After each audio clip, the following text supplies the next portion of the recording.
Buenos días, hermanos. Bien, vamos a continuar con el estudio del capítulo 5 de Juan.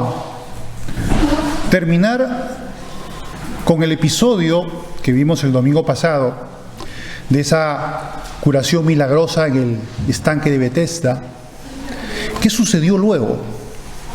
Porque aquí viene algo interesante. ¿Cómo reaccionaron los judíos, concretamente los religiosos judíos, con relación a este suceso? Y luego Jesús va a dar un discurso extraordinario sobre lo que es su autoridad. Quizás es el más extraordinario pasaje de la Escritura donde Jesús va a hablar sobre esa autoridad que tiene divina. Porque para los judíos Jesús era una especie de incómodo profeta con pretensiones más allá de profeta. Y ahora vamos a analizar por qué es que les molestaba esto. Pero antes vamos a ver en el capítulo 5, verso 10 en adelante, este pasaje, lo que sucedió después con este hombre que fue sanado por Jesús en el estanque de Betesda. ¿Y qué fue lo que le preguntan los judíos a este hombre? Fíjense lo que dice. Dice: entonces los judíos dijeron a aquel que había sido sanado: es día de reposo, no te es lícito llevar tu lecho. O sea que, fíjense el grado de obcecación, de ceguera mental de este tipo de hombres, que no se preocuparon ni se inmutaron por el hecho de que había sido este hombre sanado después de 38 años. Y lo que van a preguntarle no es sobre su sanidad, sino de que, es día de reposo, no te es válido llevar su lecho. Increíble, ¿no? Les preocupaba el tema de la violación de la norma religiosa y ni una gota de preocupación o de admiración por la salud de este hombre que había sido restaurada después de tanto tiempo. ¿Qué había en el corazón de estos hombres para reaccionar de esa manera? Luego les contesta este señor, este hombre curado, dice: él le respondió: el que me sanó, él mismo me dijo, toma tu lecho y anda. Él me sanó y él me dijo, toma tu lecho y anda. Tenía autoridad para hacerlo. Hizo algo portentoso, un milagro de Dios. ¿Y les voy a hacer caso a vosotros? Luego dice, le preguntaron: ¿quién es el que te dijo, toma tu lecho y anda? Y el que había sido sanado no sabía quién fuese, porque Jesús se había apartado de la gente que estaba en aquel lugar. Bueno, no supo responder porque lo vio, lo sanó, pero no sabía quién era. Y él estaba en otra parte. ¿Qué sucede luego? Vamos a ver cómo se desarrolla esto. Dice: en aquel tiempo iba Jesús por los sembrados en un día de reposo. Ahora estamos viendo Mateo 12, 1-8, para ver esta historia de cómo reaccionaron los judíos cuando los apóstoles estaban con hambre, iban a comer las espigas de trigo, y cómo reaccionaron ellos, ¿no? ¿Y qué fue lo que les respondió Jesús? Porque esto es muy interesante, porque estas actitudes de los fariseos, saduceos y en fin, los religiosos judíos, también podemos tenerlas nosotros los cristianos. ¿Sí? También podemos comportarnos como fariseos, dando mucha importancia a esas cosas, a la no violación de un determinado precepto religioso, y olvidarnos de la misericordia. En Oseas capítulo 6, verso 6 dice: porque misericordia quiero y no sacrificio. ¿Se dan cuenta? La misericordia prima y es más importante que el precepto religioso. Sin embargo, a veces también los cristianos pueden estar como los fariseos, demasiado preocupados por los preceptos religiosos y no por la misericordia. Y aquí vemos en Mateo, en este pasaje paralelo, que justamente lo estoy usando para poder ilustrar este caso, vamos a ver qué sucedió. Resulta que iba Jesús por los sembrados en un día de reposo y sus discípulos tuvieron hambre y comenzaron a arrancar espigas y a comer. Y de pronto, como unos zorros salen ahí de la selva, de la jungla, y aparecen los judíos religiosos a contestar: ¿qué está pasando aquí, señores? Dice: he aquí tus discípulos hacen lo que no es lícito hacer en el día de reposo. ¿Cómo es eso? Que estás arrancando espías en el día de reposo. Fíjense esa aprehensión de estos señores para poder criticar y comenzar a señalar con el dedo y comenzar a juzgar y a vilipendiar a los otros porque estaban violando un precepto religioso. ¡Qué celosos de la ley!, ¿no es verdad? ¡Qué celosos de la ley que eran estos señores! ¿Cómo es posible que teniendo hambre estos señores arrancaran espigas? Eso es inverosímil, no puede ser. Bien, ¿qué sigue diciendo? Pero él les dijo, ahí viene la respuesta muy interesante de Jesús: ¿no habéis leído lo que hizo David cuando él y los que con él estaban tuvieron hambre? ¿Cómo entró en la casa de Dios y comió los panes de la proposición? Esos panes que estaban allí en el tabernáculo, que eran justamente para el oficio religioso. Solamente los sacerdotes podían comerlo, pero no la gente común. Que no les era lícito comer ni a él ni a los que con él estaban, sino solamente a los sacerdotes. Pues os digo que uno mayor que el templo está aquí, y si supierais qué significa misericordia quiero y no sacrificio, no condenaríais a los inocentes. Hay todavía en estos puntitos una parte más que dice, y como era muy largo yo no lo pude poner, que incluso hablaba de que los mismos sacerdotes ofician en un día de reposo y son sin culpa. Entonces dice aquí, pues, si supieras lo que significa misericordia quiero y no sacrificio, no condenaríais a los inocentes. ¿Qué nos enseña Jesús aquí con esto? Que sobre el precepto religioso lo que prima es la misericordia. Y también nosotros los cristianos también tenemos que tomar cuenta de esta enseñanza, porque es muy frecuente también ver que cristianos se comportan a veces como fariseos y señalan y juzgan a otros hermanos y no se ven y no se ponen a pensar en su necesidad, no se ponen en sus zapatos para ver cómo la están pasando. Pero eso sí, no violes tal precepto religioso.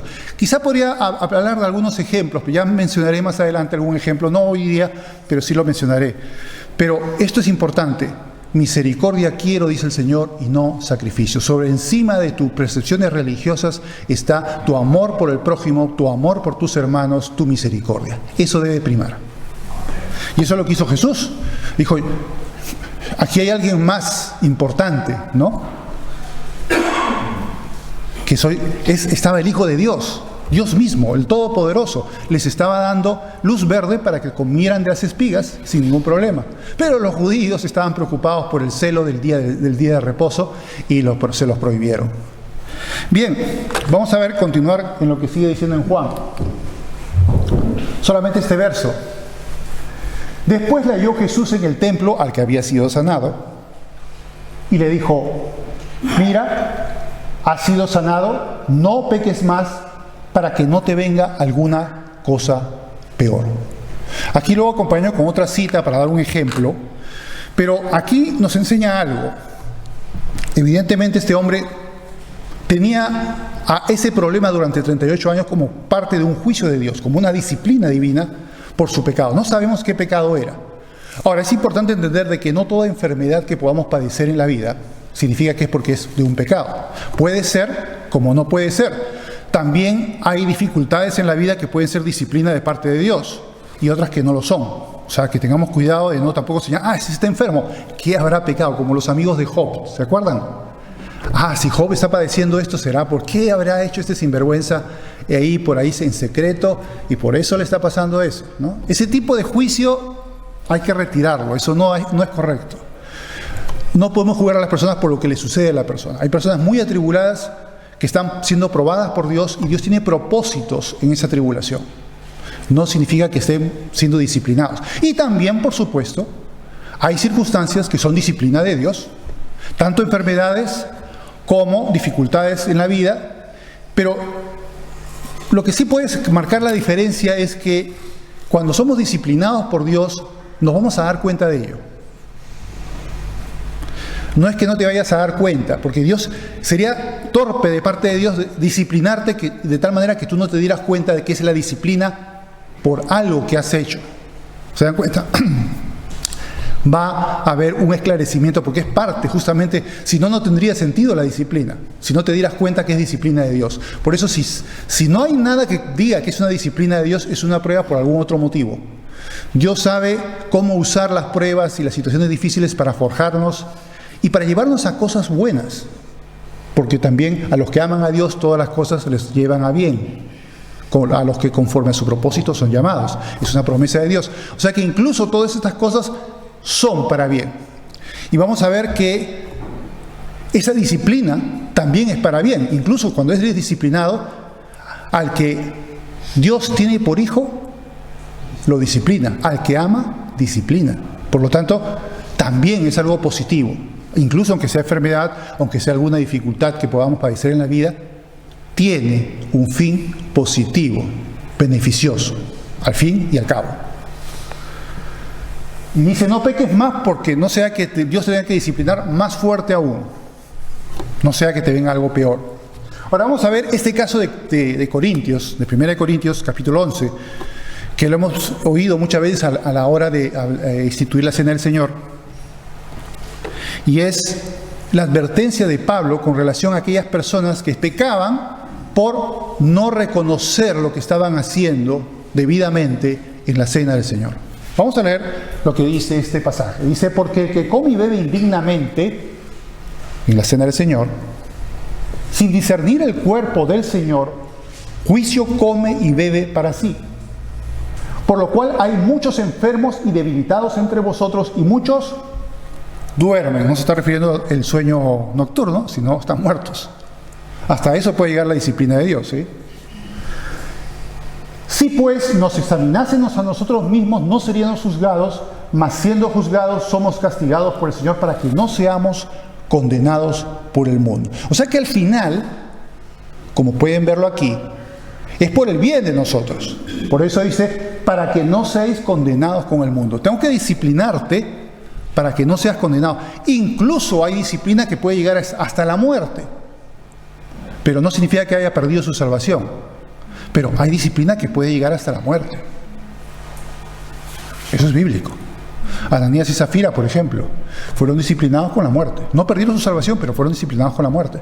Y hay más de otro caso por ahí en la Biblia que podemos ver. O sea que tengamos mucho cuidado con estas cosas. Continuemos. Aquí viene ya otra parte del pasaje. Ya hemos visto esa primera parte en relación a esa actitud de los fariseos. Pero ahora viene cómo los fariseos y estos religiosos judíos juzgaban las palabras de Cristo. Porque al oírle encontraban elementos que les preocupaban mucho. Elementos de, pero este hombre, ¿quién dice que es? No dice que es un profeta. Ni siquiera lo que ellos entendían por Mesías, que para ellos el Mesías no era alguien divino, sino está diciendo que es Dios. Fíjense lo que dice. El hombre se fue y dio aviso a los judíos que Jesús era el que les había sanado. Y por esta causa los judíos perseguían a Jesús y procuraban matarle, porque hacía estas cosas en el día de reposo, que a ellos les fastidiaba mucho. Y Jesús les respondió, fíjense lo que le dice: mi Padre hasta ahora trabaja y yo trabajo. ¿Cómo es eso?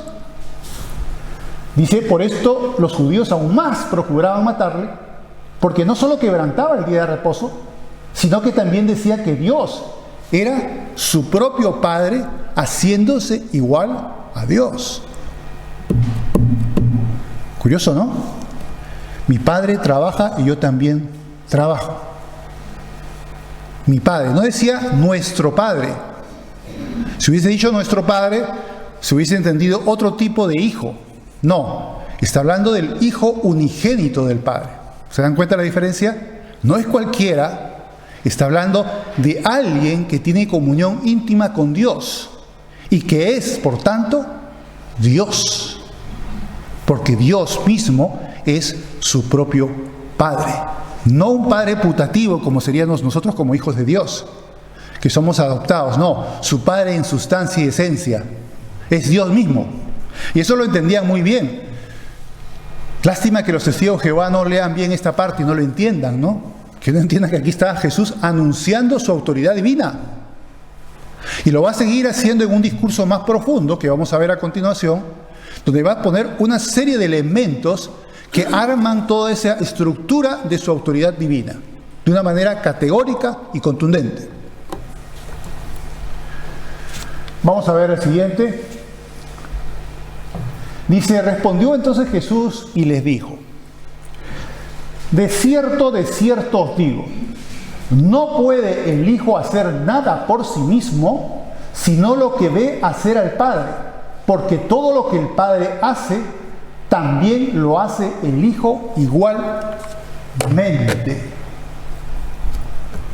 Increíble, ¿no? Ningún ser humano puede decir eso de Dios, o de sí mismo, mejor dicho. ¿Que todo lo que hace Dios lo haces tú?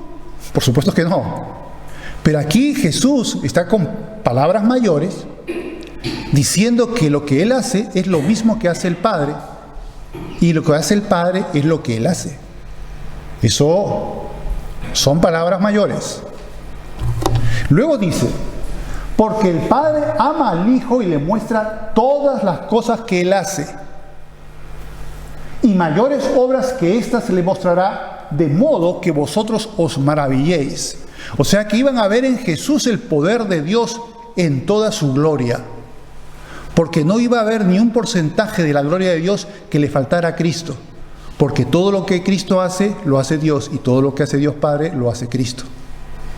Por lo tanto, esas palabras debieron de haberles producido en la cabeza una serie de confusión, de humo, comenzaría a salir de los oídos, se les comenzarían los ojos a dar vueltas, porque las palabras que estaba diciendo Jesús, lejos de decir lo que ellos entendían que había dicho, confirmaba lo que Jesús estaba diciendo, que Él y el Padre son uno. No porque sean una misma persona, ojo, cuidado, no, eso no, pero que están unidos de esa manera. Sigamos. Dice, porque como el Padre levanta a los muertos y les da vida, así también el Hijo a los que quiere da vida. O sea, Él tiene potestad de resucitar muertos, de dar vida a quien Él quiere. Es una facultad absolutamente divina. Ningún ser humano puede hacer eso a no ser que Dios lo autorice, pero Él dice que Él lo tiene en sí mismo. Y dice, yo soy la resurrección y la vida, el que cree en mí, aunque esté muerto, vivirá. Eso lo dice en el capítulo 11, verso 25. ¿Se acuerdan cuando hubo el tema de la muerte de Lázaro? Y él va, y María y Marta se quedan bastante como resentidas con Jesús, porque no había llegado muy tarde, ya estaba 4 días muerto. Y Jesús le responde esto, yo soy la resurrección y la vida. El que cree en mí, aunque esté muerto, vivirá. Y así fue, ¿no? Lo resucitó. Y Él es poderoso. Pero luego vamos a ver también que Jesús va a desdoblar su mensaje en 2 tipos de resurrección, 2 tipos de muerte, o de muertos, los espirituales y los físicos. Eso lo vamos a ver ahora, por eso no hay que confundir. Y vamos a ver los tiempos en que Jesús señala en estas palabras. Entonces vemos pues que Él tiene ese poder.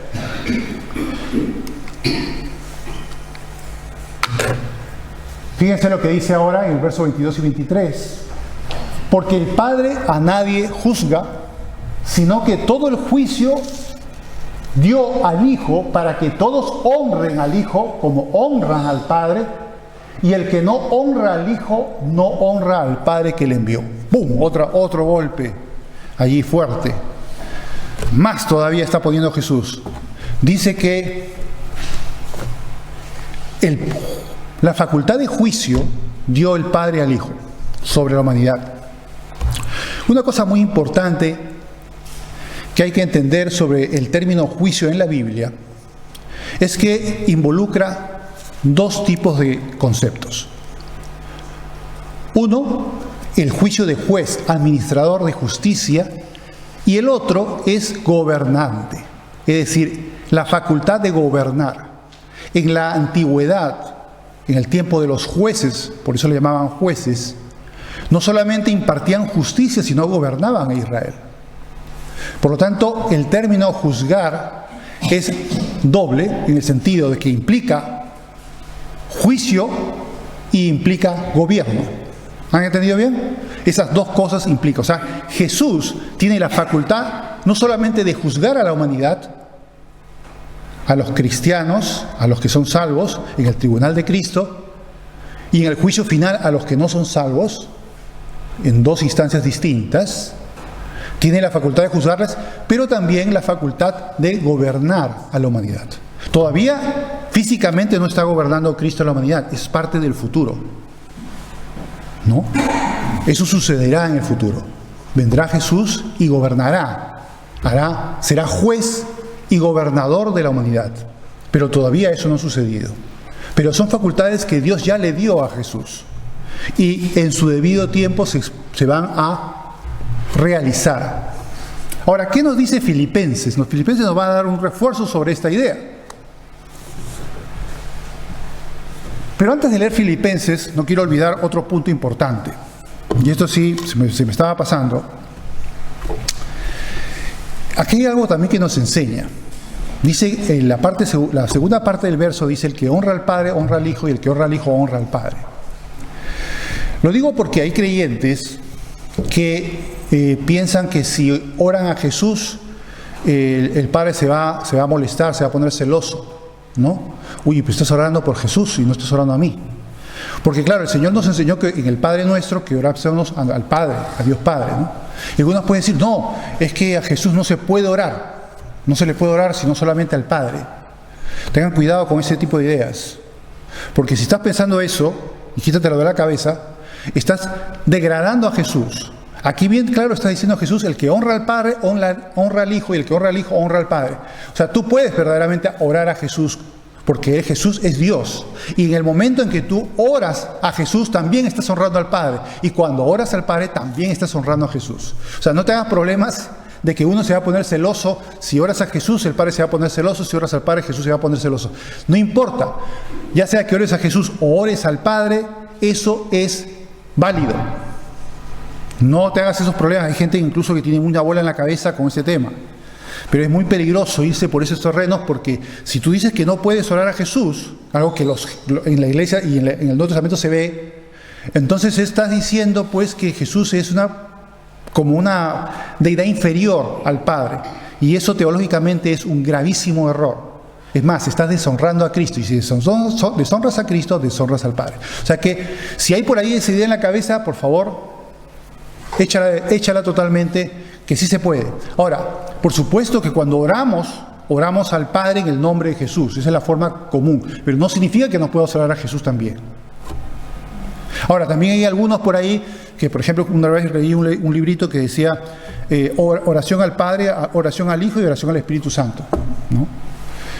Tampoco es necesario hacer ese tipo de cosas, porque ya, con que baste con que ores al Padre o ores al Hijo, suficiente. El Espíritu Santo no se va a poner celoso. Ahora, que te puedas en algún momento dirigir al Espíritu Santo tampoco es inválido, tampoco no es que no se pueda hacer. Pero la norma es que tu oración sea al Padre sin excluir a las otras partes de la Trinidad. ¿Por qué? Porque son Dios. Si alguna parte de la Trinidad fuera menos Dios que la otra, entonces podría dar cobertura a que tuvieras esa forma de pensar, pero eso no es bíblico, no es lo correcto. Pero, como le decía, ora a Dios Padre, pero también puedes orar a Dios Hijo, no hay ningún problema. Honras a uno, honras al otro. No se va a poner celosos porque estás honrando a Dios.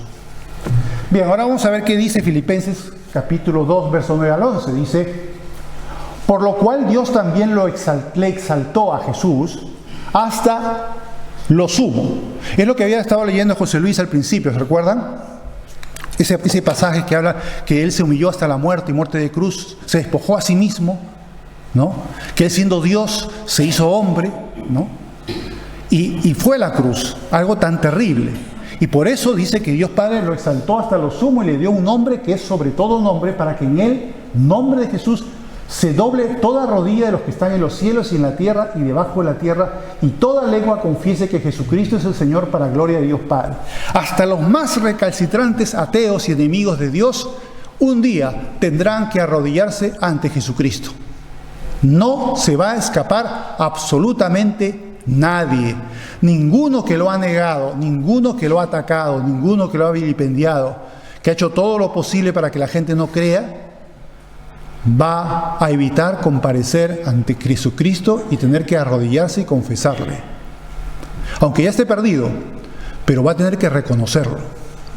Nadie se va a escapar, ni en el cielo, ni en la tierra, ni debajo de la tierra. Todos al final van a tener que reconocer que Jesús es el Señor. Todos esos fariseos, saduceos, escribas y maestros de la ley que lo vilipendiaron a Jesús, también tendrán que arrodillarse ante Jesús y reconocerlo. Nadie se va a escapar. Luego dice el verso 24: de cierto os digo, el que oye mi palabra y cree al que me envió, tiene vida eterna y no vendrá a condenación, mas ha pasado de muerte a vida. Ahora comparémoslo con otro pasaje, el 3:36 del mismo Evangelio de Juan, para que vemos que son dos formas distintas, pero al fin y al cabo son lo mismo. Fíjense que el primero, escuchen bien, el que cree al que me envió. ¿De quién está hablando? De Dios Padre, ¿no es verdad? El que cree en Dios Padre no vendrá condenación, mas ha pasado de muerte a vida. ¿Cómo? ¿No era creer en Jesús? Pues claro, si crees en el Padre, crees en el Hijo. Y si crees en el Hijo, crees en el Padre. ¿Se dan cuenta? No hay ningún conflicto, no hay ningún problema, no es que uno se va a molestar y el otro se va a resentir, no.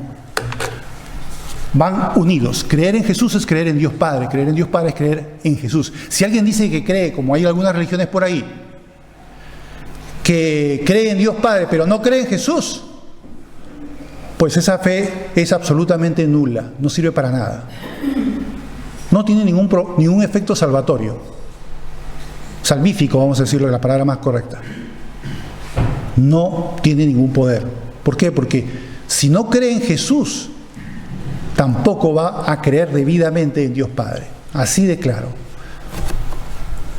Y luego dice el de abajo, el que cree en el Hijo, fíjense que primero en el Padre y ahora es en el Hijo, lo mismo, tiene vida eterna, pero el que rehúsa creer en el Hijo no verá la vida, sino que la ira de Dios está sobre él. No dice que la ira de Dios estará sobre él, dice que la ira está ahora sobre esa persona que no cree en el Hijo y por lo tanto tampoco cree en Dios Padre. La ira de Dios está sobre él. Ya está condenada esta persona. Eso es un hecho. La única forma de que alguien pueda salir de la condenación es que crea en Jesús.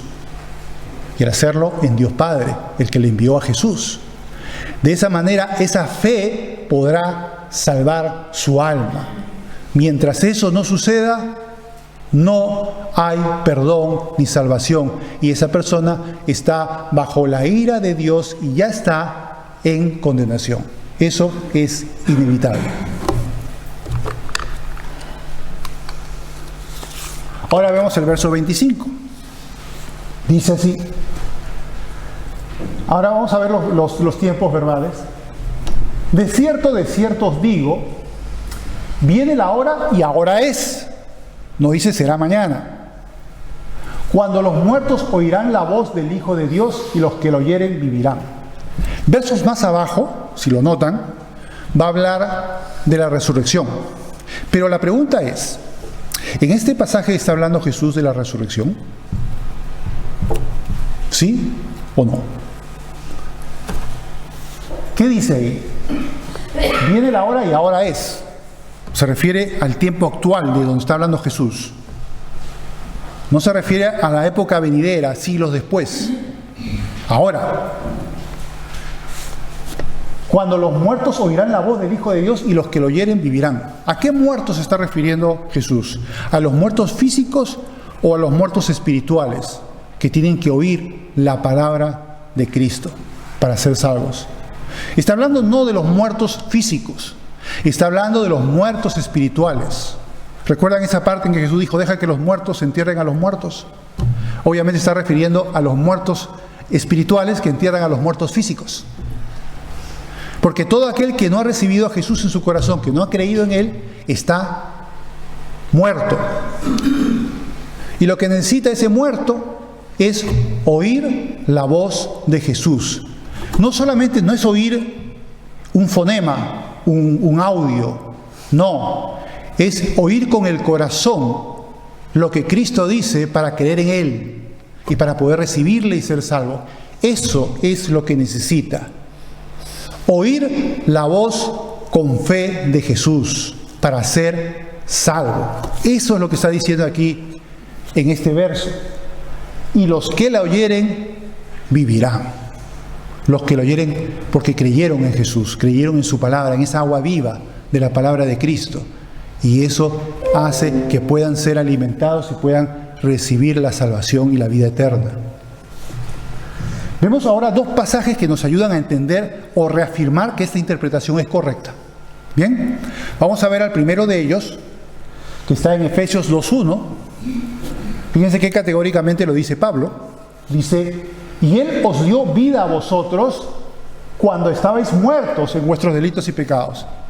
Obviamente no estaban muertos físicamente, si no, no habríamos forma que hubiesen escuchado. Dice, os dio vida a vosotros cuando estabais muertos en vuestros delitos y pecados. ¿Quién os dio vida? Jesús nos dio vida, a los que creyeron en Él. Y luego el siguiente pasaje de Colosenses 2:13 dice prácticamente lo mismo. Y vosotros, estando muertos en pecados y en la incircuncisión de vuestra carne, muertos espiritualmente evidentemente, os dio vida juntamente con Él mediante la fe en el poder de Dios que le levantó de los muertos. O sea, la misma fe que se ancla no solamente en el sacrificio de Cristo, sino en su resurrección, nos hace identificar con Cristo en todas esas fases, en su justicia, en su muerte expiatoria y en su resurrección de los muertos. Y los creyentes con Cristo también resucitan y van a los lugares celestiales con Cristo. ¿Se dan cuenta? Eso es todo lo que va a hacer el poder de Dios cuando somos salvos.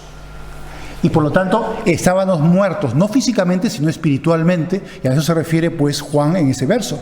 A esos muertos que oirán su voz son gente que está viva, pero que están muertos espiritualmente, y necesitan oír la voz de Cristo. Bien, vamos a continuar entonces con el siguiente pasaje. Fíjense que aquí era algo en la época. Luego ya hablará de otro tipo verbal. Dice aquí, porque como el Padre tiene vida en sí mismo, así también ha dado al Hijo el tener vida en sí mismo. Y también le dio autoridad de hacer juicio por cuanto es el Hijo del Hombre. ¿Ven? Otro golpe más para los oídos perturbados y enrojecidos de los fariseos. Caramba, ¿cómo estamos oyendo estas cosas? Mejor me pongo unos tapones y no quiero seguir oyendo más. Pero aquí nuevamente dice otras cosas más sobre la autoridad de Jesús. Dice, Dios tiene vida en sí mismo, Dios Padre, y también ha dado facultad a su Hijo desde la eternidad para que también Él tenga vida en sí mismo. Él también puede tener vida en sí mismo.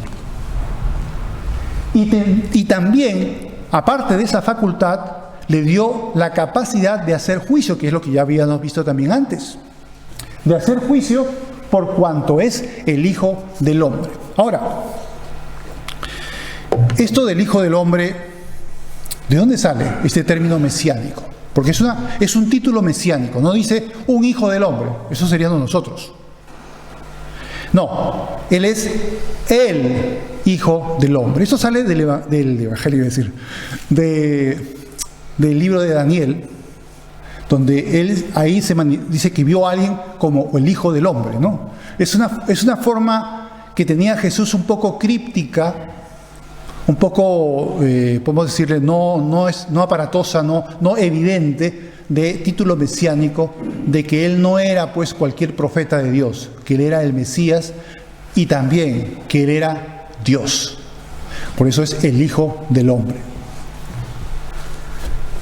Y luego que lo comparamos con el verso de Primera de Juan, la epístola de Primera de Juan, capítulo 5, verso 11, dice que Dios nos ha dado vida eterna y esta vida está en ¿quién? En su Hijo. Cristo nos vivifica, porque Él tiene la vida que tiene el Padre. Y somos vivificados pues al recibir a Jesús en nuestro corazón por causa de nuestra fe en Jesús, porque Él tiene la vida. Y no solamente nos vivifica espiritualmente ahora, sino que tiene por promesa que nos va a resucitar. Y eso va a hablar ahora sí, Jesús en esta parte final va, porque ya estamos acabando, va a decirnos de ese tipo de resurrección, ya no de la resurrección espiritual, de las personas muertas espiritualmente que viven, son vivificadas espiritualmente, sino ahora sí va a hablar de la resurrección física. No os maravilléis de esto, porque vendrá hora, fíjense que aquí el tiempo verbal es diferente, vendrá hora, todavía no, ahora no es, sino después, ¿se dan cuenta de la diferencia, no? Cuando todos los que están en los sepulcros oirán su voz, y los que hicieron lo bueno saldrán a resurrección de vida, mas los que hicieron lo malo a resurrección de condenación. Aunque aquí Jesús está mencionando con toda claridad la resurrección corporal, física, la engloba en un acto único separado por resurrección de justos y resurrección de impíos. En el capítulo 20 de Apocalipsis, no vamos a leerlo ahora porque ya se nos va el tiempo. Si quieres puedes buscarlo, leer el capítulo 20 y te vas a dar cuenta de las dos resurrecciones. La primera resurrección de los justos y la segunda resurrección de los impíos. La primera resurrección de los justos sucederá cuando venga el Señor Jesús, y la otra resurrección, la de los impíos, vendrá después del milenio, cuando ya sea para el gran tribunal blanco. Allí será la resurrección de los impíos. Por eso hay dos resurrecciones, aquí las pone en un solo, como si fuera un solo paquete, pero Apocalipsis 20 las desdobla en dos actos distintos temporalmente, aunque los efectos sean los mismos. Unos son resucitados para gloria y otros para perdición. Unos con cuerpos glorificados y otros pues que no tendrán ningún cuerpo glorificado, sino para juicio, para al final ser enviados al lago de fuego y azufre. Bien, eso es lo que vemos pues. Entonces ya con esto terminamos con el mensaje de hoy. Vemos que Jesús nos ha hablado todo un discurso potentísimo, súper interesante, de que Jesús no era cualquiera, era Dios, Hijo, pero era Dios, no porque sea Hijo era inferior al Padre, era uno con el Padre, y las facultades del Padre eran las facultades de Jesús. Eso era para que los fariseos, saduceos y todos los demás pudieran caerse de espaldas, ponerse a convulsionar en el suelo, botar espuma por la boca. Pero, ¿qué vamos a hacer? Esa es la verdad. Jesús ahí fue claro y enfático. Ningún testigo de Jehová o cualquier otra religión de por ahí puede negar lo que está escrito en el capítulo 5 de Juan, donde Jesús mismo señala su divinidad absoluta y su unión con el Padre. No hay manera. ¿Tienes alguna parte para que tú puedas recordar cuando te encuentres con un testigo de Jehová o alguna de estas personas? Pues ya sabes, capítulo 5 de Juan, ahí hay un discurso muy extenso del Señor Jesucristo, porque todavía falta la otra parte del discurso, que lo veremos próximamente, pero allí están los elementos. Hay muchos pasajes más que reafirman la divinidad de Jesús, pero digamos que este es un muy poderoso, porque los judíos lo entendieron de tal manera, también lo entendieron, que conspiraron para enviarlo a la cruz y matar. Oremos. Padre Santo, te damos las gracias, Señor, por el consejo de tu palabra. Te pedimos, oh Dios, que nos ayudes a ser creyentes, que sepamos guardar misericordia y no solamente enfocarnos, Señor, en juicios sobre preceptos religiosos, sino que sepamos, Señor, tener amor, generosidad, oh Dios. Y te pedimos también que nos ayudes a recordar todo lo que este capítulo 5 de Juan nos enseña sobre quién es Jesucristo, sobre que Él es Dios, unido al Padre, y que las facultades divinas del Padre las tiene el Hijo, oh Dios, y que tú lo amas tanto que compartes con Él no solamente el tener vida en sí mismo, sino también la capacidad de hacer juicio y gobierno sobre la humanidad. Te alabamos y bendecimos tu nombre y te pedimos pues que aquellas personas que aún no te conocen, Señor, que puedan entender que tienen que creer en Jesús, oh Dios, para poder recibir en sus corazones a Cristo y poder ser salvos y libres de la condenación del infierno. Nos encomendamos a ti, oh Dios, en este precioso día, en el nombre de Jesús. Amén.